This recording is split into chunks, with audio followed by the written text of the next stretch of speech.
you are working a dead-end job or even in a career that you just don't want to be in anymore, the uncomfortable truth is that you are going to have to work twice as hard if you want to change your situation.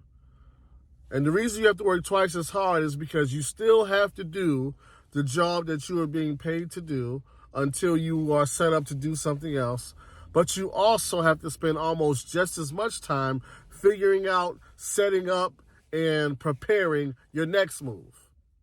And so that's why you have to work twice as hard. Well, whatever time you're going to bed, whatever time you're getting up, you're probably going to have to adjust that and push that back. Because after you spend those 8 hours putting in the work at the place you don't want to be at anymore, then after you go home and decompress and eat dinner and play with the kids and all that, now you need to spend at least an hour or two working on what's next. I know you're tired, you're ready to relax, it's finally the weekend, you're ready to relax and kick back and recharge for the following week. But if you are not putting in extra work to set up your next move, what's going to wind up happening is you're going to wind up stuck where you are because you didn't spend the time setting up the next thing. So I understand being tired and not wanting to put in any work and wanting to relax a little bit, but sadly, you can't do that right now because you got to figure out how to get out of here. And another thing that you cannot do, which may sound obvious, but I've learned in life, stuff that you think is obvious is not obvious. You cannot, if you really try to leave and move on and do something different, you cannot make big purchases.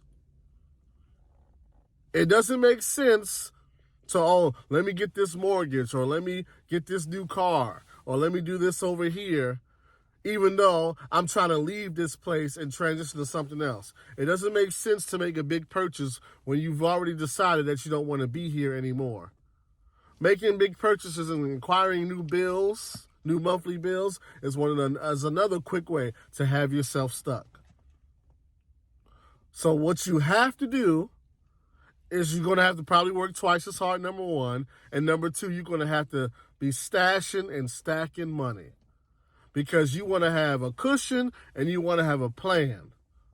Because that's what keeps people stuck. They say they want to leave, but they don't have a financial cushion and they don't have a plan. So they wind up staying.